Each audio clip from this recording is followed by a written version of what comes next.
Sudahkah Anda sarapan hari ini? Sarapan pagi menjadi aktivitas penting yang tak boleh Anda lewatkan.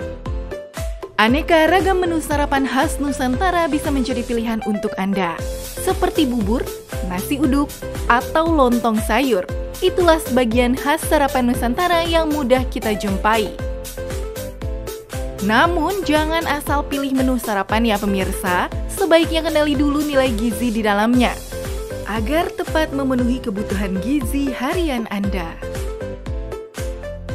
Dr. Ekles bersama dengan Dr. Putri Sakti, spesialis gizi klinik, akan membedah aneka sarapan Nusantara. Lalu manakah jenis makanan yang lebih sehat untuk sarapan di pagi hari? Temukan jawabannya di segmen Hidup Sehat Plus kali ini.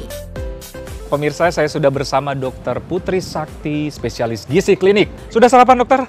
Sudah dong. Sarapan apa nih, dok, Tadi hari ini? aku makan pakai nasi sama pecel, dok. Pecel. Nah, Favorit aku. Favorit ya? Nah, ini kan sarapan jadi rutin nih setiap pagi. Apa sih fungsi sarapan bagi tubuh? Sarapan, nah kita kan tahu ya dok ya, Ya. selama ini kita itu hampir 8 jam tidur nih. Benar. Tanpa ada asupan yang masuk ya. Ya. Nah otomatis kita butuh mengembalikan energi kita, dok. Setuju. Nah jadi dengan kita sarapan yang rutin sebetulnya kalori itu akan meningkatkan energi kita Benar. untuk harian, untuk Ya. kita beraktivitas gitu ya. Kemudian pastinya untuk mengembalikan semuanya, kebutuhan vitamin, mineral, protein.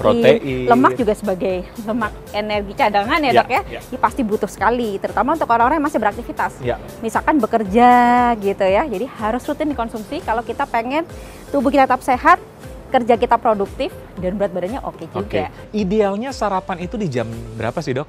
Ada kan orang yang bangun jam 10 pagi ya, sarapannya jam 11 siang. Hitungannya Itu makan sebenarnya siang ya? itu brunch ya berarti, dok ya. Oke, Gimana, jadi dokter? sebetulnya kita itu mengonsumsi makanan sarapan itu usahakan maksimal 1-2 jam sebelum kita beraktivitas. Oke. Tapi maksimal paling bagus sebetulnya terakhir jam 9 pagi, dok. Itu di kategori sarapan ya? Sebetulnya, karena kan kita yang paling bagus kalau mau kesehatannya optimal, kita tidak hanya sarapan, masih ada snack pagi, makan siang. Jadi kalau kita sarapannya terlalu kesiangan, nanti bahaya, kita kacau semua. Yang ada bisa memicu kelebihan kalori tanpa kita sadari. Gitu. Jadi misalkan Dr. Ekles nih, Ya. kerja jam 8 pagi ke klinik Benar. gitu, dok ya. Ya. Usahakan jam 6 maksimal jam 7 udah sarapan. Tujuannya jam biar sebelum ya? iya 1-2 jam sebelum biar energinya ini kembali, dok. Jadi dokter otomatis produktivitasnya meningkat. Dokter Putri, kan Yap. di Indonesia tercinta ini ada berbagai aneka ragam menu sarapan. Iya, gitu. benar Nah, banget. kita akan bedah satu persatu nih. Oke, siap. Nah, ada ya. yang namanya nasi uduk, bener ya, dok? Bener. Ini apa ini, dok? Bubur ayam Sukabumi. Bubur ayam Sukabumi. Langsung nelen ini, dok. Yang liur ya, dok ya. Ini apa, dokter? Ini adalah lontong sayur. Lontong sayur dan ini gado-gado. Gado-gado. Nah, kita bedah satu persatu. Nah, ini Iya. nasi Uduk. apa nih? Uduk. Nah, gimana, dok? Kandungan gizi, kalori dan sebagainya. Apakah dianjurkan sebagai menu sarapan atau tidak? Nah, sebetulnya, dok, kalau kita lihat dari segi kalori ya, kalorinya ini cukup tinggi. Bisa sampai 600-700 kalori, dok, satu-satu ini ya. Iya. Dari nasinya aja, ini bisa sekitar 250-300 kalori, dok. Nasinya aja. 250 kalori, baik. Iya, karena santan, karena dia tinggi santan. Wow. Belum lagi kita lihat di sini, dok. ada Pernak-perniknya. Pernak-perniknya juga serba minyak tinggi ya. Ada bihun goreng, ada orak-arik tempe. Wow. Kadang, dok, beberapa itu ngasih ini, dok, sambal goreng kentang. Nah, itu lebih- kan juga lebih nambah tuh. lagi Wah, sehari-hari karbohidrat pas gorengan ya. Makanan sehari-hari aku tuh, dok. Ya, belum lagi biasanya orang nih sukanya nambah gorengan bakwan, dok. 1-2. Jadi ini adalah yang bikin kenapa nasi uduk ini kalorinya bisa tinggi banget, bisa sampai 700 kalori. 700 kalori. Satu bakwan berapa kalori, dokter? 150-200, dok, tergantung gedenya. Itu kan tepung, jadi dia sangat menyerap dari minyak-minyakan. Nah, itu yang bahaya ya. Oke, jadi satu nasi uduk bisa sampai 700 kalori. Benar, kalau Sedangkan- komplit ya, dok. Kalau komplit ya. Kalau komplit. Sedangkan kebutuhan sehari berapa, dokter? Sehari ini kalau perempuan biasanya sekitar 1.800 sampai 2.000. Kalau pria? Kalau pria 2.000 sampai 2.500, tergantung tinggi besarnya ya. Badannya Kemudian ya. Betul sekali. Yang artinya kalau kita konsumsi berlebih bisa jadi gemuk. Benar. Kalau kita konsumsi berkurang ya ada bakat untuk diet ya. Gitu Iya, ya, dokter ya? betul. Yang ini, dokter. Mm-mm. Aduh, baunya ya. semeriwing, gurih, seger ya dok. Bubur nih dokter, Ya. gimana dokter? Kita bedah satu-satu nih. Betul, kalau bubur ini kalorinya tidak setinggi nasi uduk tadi dok, yaitu sekitar 400-500 kalori tergantung dari komplitnya. Terus juga di sini kita lihat ya dok, kalau bubur Sukabumi kan ada tambahan kuah lagi. Kan Oke. bubur ada yang nggak pakai kuah ya dok. Ya. Belum lagi ada kacang goreng, ada ayam, kerupuknya. Kerupuknya. Nah itu yang tanpa kita sadari tinggi kalori dok. Berapa kalori nih dok? Nah tergantung, kalau kerupuk kayak gini bisa sampai satu tangkup itu bisa sama dengan satu piring nasi loh kalorinya. Hati-hati dok, kita kadang nggak sadar. Dok saya makan nasi udah dikit, tapi secara kalori gede banget. Tapi dari kerupuknya, mainan sampingannya nih. Waduh, jadi satu kerupuk berapa kalori nih dok?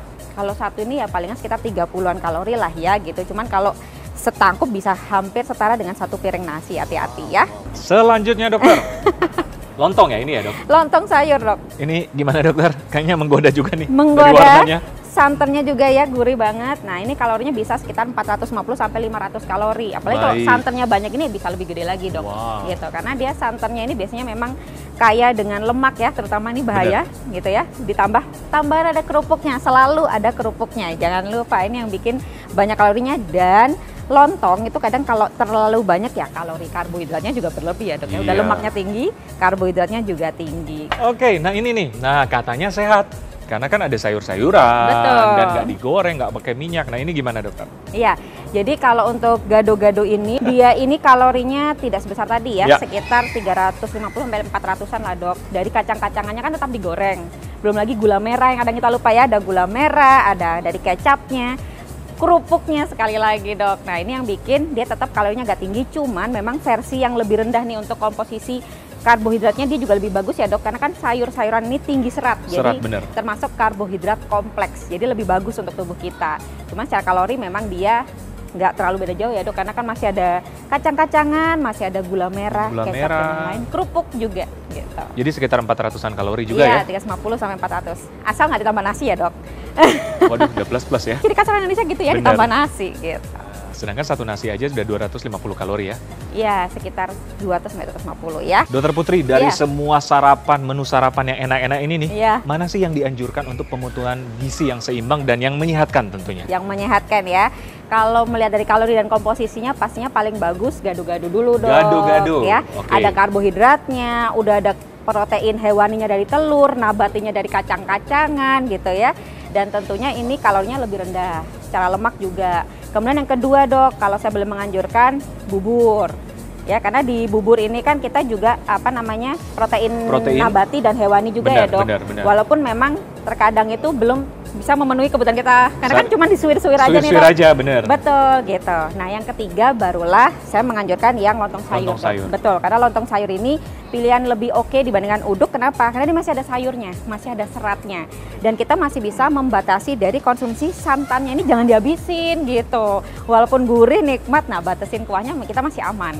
Nah terakhir baru ini dok, kalau kita lihat di sini komposisinya selain tinggi sekali dengan kalori, karbohidratnya tipikalnya juga yang agak rendah serat ya Agak dok rendah ya. serat, benar. Betul. Kemudian gorengannya banyak banget nih, bihun goreng, terus apa itu namanya orak-arik orak-arik, tempe, belum lagi tambah nanti bakwan goreng, ayam goreng. Nah itu minyak semua dok, Minyak sama semua. telur benar. Oke. Ini secara lemak dia paling tinggi. Tapi bukan berarti tidak boleh, yang penting bijak mengonsumsinya ya, frekuensi dan porsinya dok. Wah, itu setuju banget. Jadi Iya. bijak mengkonsumsi tergantung dari frekuensi juga ya. Betul. Kalau nasi goreng, nasi kuning dokter, gimana? Sama juga ya kayak ya? Masih boleh tentu saja, tapi porsinya balik lagi dok ya, terutama minyaknya tadi. Kita kan sebagai orang Indonesia nih sudah terbiasa dengan makanan sehari-hari seperti misalnya Betul. nasi uduk, lontong, dan sebagainya. Nah, gimana dampaknya untuk kesehatan? Ada bahayanya kah kalau dikonsumsi secara berlebih atau gimana dokter? Ya pastinya ada ya dok ya kalau berlebihan. Karena dari segi kalori, kalau kita berlebihan di sarapan aja udah sampai, terutama nasi uduk sampai 700 kalori gitu ya. Iya. Pastinya akan membuat kita jadi naik berat badannya gampang dok. Jadi obesitas Obesitas. resikonya. Belum lagi gula darahnya naik terlalu drastis. Nanti ujung-ujungnya apa? Lama-lama jadi kencing manis. Baik. Resiko ke arah penumpukan lemak juga akan meningkat karena komposisi seperti nasi uduk ini dok ya. Ya. Komposisi lemaknya bisa 40%. Wow. Padahal kita yang sehat itu adalah 25 sampai 30% aja untuk Wow. lemak gitu Wow. ya. Wow. Nah, sedang ini 40 lumayan tinggi, ini juga 30 sampai 40. Bahaya Oke. banget ya. Jadi memang bijak juga ya. Jadi mungkin kalau misalnya kita lagi pingin gitu, gimana dokter? Mungkin porsinya dikecilin atau gimana? Boleh, satu porsinya dikurangi ya, porsinya dikurangi terutama karbohidratnya. Yang goreng-gorengan diminimalisir. Misalkan kalau saya boleh milih nih dok, udah ada karbohidrat nasi uduk, saya bihunnya saya skip. Orak-ariknya masih saya konsumsi sebagian untuk protein nabatinya. Nanti protein hewaninya dibanding yang gorengan, saya pilih misalkan telur balado, itu kan versi lebih sehat ya, minyaknya lebih dikit dibanding ayam goreng misalkan. Nah, kerupuknya nggak saya makan misalkan, atau ya beberapa biji boleh lah gitu.